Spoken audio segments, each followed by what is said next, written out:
Hello and welcome दोस्तों, स्वागत करता हूं आपका अपने यूट्यूब चैनल पर। आज की जो ये वीडियो है ये है गूगल एडवर्ड के जो फार्मूलाज हम यूज़ करते हैं, जिसके बेसिस पे हम पूरा जो मार्केटिंग रिसर्च करते हैं, जिसके बेसिस पे हम जो इन्वेस्टमेंट करते हैं वहाँ पे उसका कैलकुलेशंस करते हैं, कितना आरओआई हमें मिला है, वो जो चीज़ें देखते हैं। मीन्स आप ये कह सकते हैं कि पूरा एनालिसिस ऑफ बिजनेस हम इन्हीं फार्मूलाज के बेसिस पे करते हैं। तो चलिए शुरू करते हैं गूगल एडवर्ड के फार्मूलाज का जो चैप्टर है। इसमें सबसे पहले देखा जाता है कि कोई भी बिज़नेस के लिए जब आप मार्केटिंग करते हो तो वहाँ पे दो तीन चीज़ें ऐसी होती हैं जो हर चीज़ को अफेक्ट करती हैं। सबसे पहली जो चीज़ होती है वो है रेवेन्यू। अगर आपका रेवेन्यू जो है वो बूस्टेड है या डाउन है, दोनों कंडीशंस में आपका ये जो है ये एक फिक्स पैरामीटर होता है जो किसी भी बिज़नेस के लिए ज़रूरी होता है। दूसरा है अगर रेवेन्यू इंक्रीज़ होता है तो उसमें क्या है कि आपके पास इन्वेस्टमेंट जो होती है, इन्वेस्टमेंट जो है वो इंक्रीज़ हो जाती है, आप और ज़्यादा उसमें इन्वेस्ट कर सकते हो। तीसरा है टाइम, कि अगर टाइम टू टाइम आप का जो भी इन्वेस्टमेंट यानी कि जो टाइम का आपका इन्वेस्टमेंट हो रहा है, अगर वो टाइम का इन्वेस्टमेंट आप प्रॉपरली करते हो तो वहाँ से रेवेन्यू आने के जो चांसेस होते हैं वो इंक्रीज़ हो जाते हैं। यानी कि तीन चीज़ें आपकी हैं जो पूरा सिनेरियो देखती हैं। सबसे पहला है आपका कि कितना टाइम आपने इन्वेस्ट किया है। दूसरा, उसमें क्या आपने इन्वेस्टमेंट कॉस्ट लगाई है, यानी कि कॉस्ट जो है आपकी वो भी यहाँ पे मेन पिलर है। और तीसरा है कि वहाँ से जो रेवेन्यू आया है वो कितना आया है। अगर रेवेन्यू अप है तो भी आपके लिए अच्छा है, और अगर रेवेन्यू डाउन है तो आपके लिए और ज़्यादा एफर्ट्स डालने की ज़रूरत है। ठीक है, तो चलिए शुरू करते हैं फार्मूलाज को। तो जो सबसे सबसे पहला जो फार्मूला आता है वो कैलकुलेशन में सबसे पहले देखा जाता है सीपीसी। सीपीसी का मतलब है कॉस्ट पर क्लिक, यानी कि एक क्लिक के लिए आपने कितना पे किया है। For one click you have to pay amount. Okay, तो ये जो है ये क्या है आपका कॉस्ट पर क्लिक। अब कॉस्ट पर क्लिक तो आप कैलकुलेट कर सकते हो डायरेक्टली, बट ऐसा क्यों करा जाता है, क्योंकि आपने जो भी टोटल इन्वेस्ट किया है, यानी कि गूगल एडवर्ड्स में आपने एक वीक का जो पैसा लगाया वो था 5000। ओके, और 5000 INR लगा के आपको जो क्लिक्स मिले वहाँ से वो कितने मिले, कि वहाँ से आपको क्लिक मिले वो मिले अराउंड 1000। ठीक है, तो अगर 1000 क्लिक्स मिले और 5000 आपने इन्वेस्ट किया तो एज पर फॉर्मूला आपका क्या हो जाएगा कि टोटल स्पेंड जो भी आपने किया है उसको आप डिवाइड कर दीजिए किससे, क्लिक से। और जब आप क्लिक से डिवाइड करोगे तो क्लिक आपके कितने थे, 1000।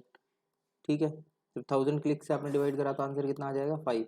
यानी कि जो सीपीसी है, सीपीसी जो है वो कितना आ गया, 5 INR। यानी कि एक क्लिक की जो आपकी कॉस्ट आई है वो कितनी आई है, 5 रुपीज़। ठीक है, तो सेम आप एक चीज़ समझ के चलिए कि जितना भी आपने इन्वेस्ट किया है, ये 5000 है, इसमें आपका 10,000 भी हो सकता है, 1 लाख भी हो सकता है, 1 करोड़ भी हो सकता है। सारी की सारी कैलकुलेशन स्पेंड और क्लिक के बेसिस पे होंगी, कि जितना स्पेंड किया है उसको आप डिवाइड कर दीजिए जितने आपके टोटल नंबर ऑफ क्लिक्स आए हैं, और उससे जो आपके पास निकल के आएगा वो आपके पास आएगा क्या, CPC, कॉस्ट पर क्लिक। ठीक है, नेक्स्ट देखते हैं, कॉस्ट पर 1000 इम्प्रेशंस। ओके, सो अभी तक हमने देखा था cost CPC, cost per click.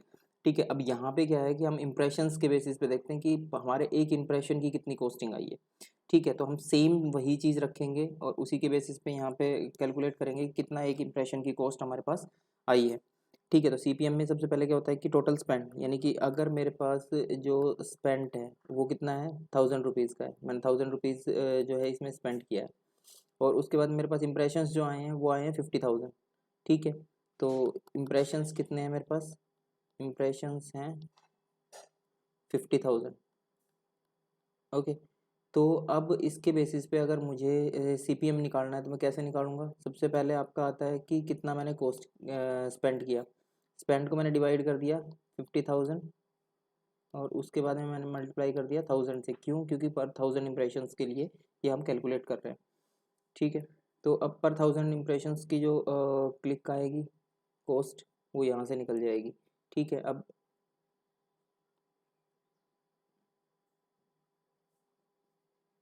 Okay, तो ये आ गया, पर 1000 के लिए आपने कितना पे किया है, 20 INR।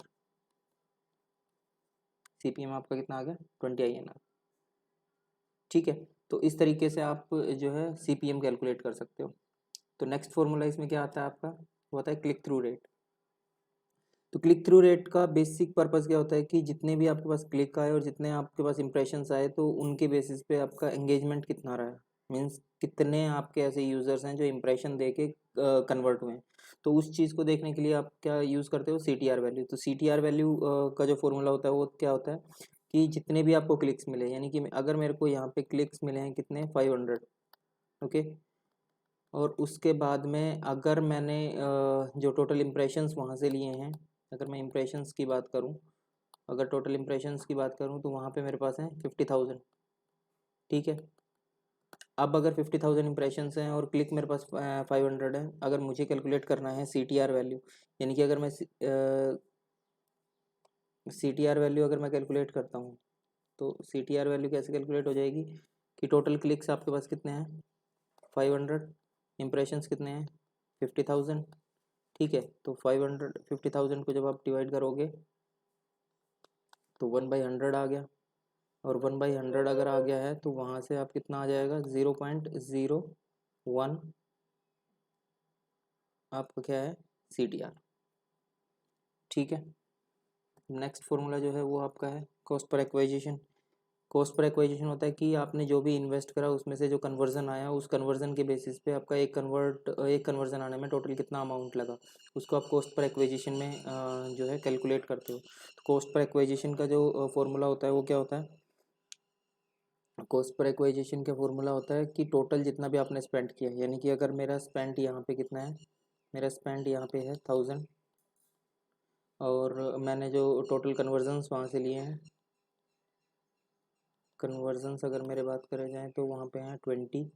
तो अगर मुझे यहाँ से CPA वैल्यू निकालनी है तो CPA वैल्यू का क्या फॉर्मूला होता है कि टोटल जितना भी आपका स्पेंड है 1000 डिवाइड बाई टोटल कन्वर्जन्स 20, तो 50 कितना हो गया 50, आपका क्या आ गया CPA, यानी कि एक कन्वर्जन की जो मेरे पास कॉस्ट आई है वो कितनी है 50 रुपीज़। ठीक है, चलिए नेक्स्ट देखते हैं CR। अभी तक हम बात कर रहे थे CTR वैल्यू की। ठीक है, तो CTR वैल्यू के अंदर क्या होता था कि क्लिक थ्रू रेट हमने निकालना था। ठीक है, बट जब बात होगी CR वैल्यू की तो CR के अंदर क्या होता है कि जितने भी कन्वर्जन्स आपके आए हैं उन कन्वर्जन और जितनी आपके पास क्लिक आई हैं उन दोनों के बीच में क्या रिलेशन है, और जब CTR की बात करोगे तो CTR में आपका था स्पेंट और कन्वर्जन्स के बीच में रिलेशन। ठीक है, तो यहाँ पे इसका फॉर्मूला क्या होगा कि आपके जो टोटल कन्वर्जन आए, टोटल कन्वर्जन हमने अभी कितने लिए थे 20 कन्वर्जन्स थे मेरे। ठीक है, और टोटल क्लिक्स कितनी थी, टोटल क्लिक्स मेरे पास वहाँ पे आई हैं 500। तो 500 क्लिक्स हैं तो total conversion divide by total clicks multiply by 100, अगर इससे आप मल्टीप्लाई कर देते हो तो आंसर आ गया 4, कि आपका जो कन्वर्जन रेट है वो कितना है 4। ठीक है, तो ये आपका क्या है कन्वर्जन रेट का फॉर्मूला है। अब उसके बाद में है आपका रिटर्न ऑन इन्वेस्टमेंट।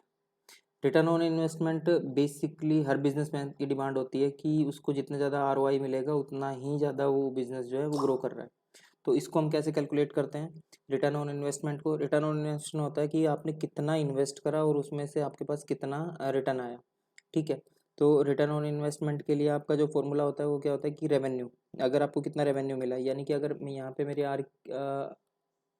यहाँ पे मेरे आर की वैल्यू अगर 1000 है, ठीक है, और कॉस्ट जो मैंने लगाई है उसकी वैल्यू 500 है, और उसके बाद में जो इन्वेस्टमेंट कॉस्ट, ठीक है, इन्वेस्टमेंट कॉस्ट जो मेरी है वो 500 है। ठीक है, तो उसके बेसिस से अगर मैं ROI कैलकुलेट करता हूँ तो कैसे होगा कि 1000 minus 500 divide by 500 multiply by 100, तो ये कितना हो गया 500 डिवाइड बाई 500 मल्टीप्लाई बाई 100, तो गया टोटल कितना बच गया आपका। ठीक है, तो रिटर्न ऑन इन्वेस्टमेंट आपकी कितनी आ गई 100 INR। ये आपका बेसिक सा रिटर्न ऑन इन्वेस्टमेंट का जो फॉर्मूला है वो है। ठीक है, सो ये जितने भी फॉर्मूलाज अभी आपने देखे हैं, चाहे वो आपका CPC से रिलेटेड हो, चाहे वो CTR से रिलेटेड हो, चाहे वो CR से रिलेटेड हो, चाहे वो ROI से रिलेटेड हो, चाहे वो आपका बेसिकली जो क्लिक्स और इम्प्रेशंस जो आप निकालते हो उनसे रिलेटेड हो, सारे के सारे फार्मूलाज कहाँ पे यूज़ होते हैं, जो आपका आप बिजनेस एनालिसिस करते हो। ठीक है, बिजनेस के एनालिसिस रिपोर्ट जब भी आप बना के दोगे तो वहाँ पे आपको इसकी ज़रूरत पड़ती है। और ये जितने भी फार्मूलाज हैं ये सारे के सारे इंटरव्यू में भी पूछे जाते हैं। क्यों? क्योंकि इन्हीं के बेसिस पे सारी रिपोर्टिंग का काम होता है। और जो भी रिपोर्टिंग के काम पे हायर करेंगे वो ये फार्मूलाज की अगर बेसिक नॉलेज आपके पास नहीं है तो आप वो रिपोर्ट्स जो हैं वो जनरेट नहीं कर सकते, एक आप अच्छे बिजनेस एनालिस्ट नहीं बन सकते। सो एक बार के लिए जब आप गो थ्रू करेंगे तो आपको सारे के सारे आराम से समझ में आ जाएंगे, थोड़ा सा देखने की ज़रूरत है। चलिए तो ख़त्म करते हैं आज के इस वीडियो को। Thank you so much and bye bye.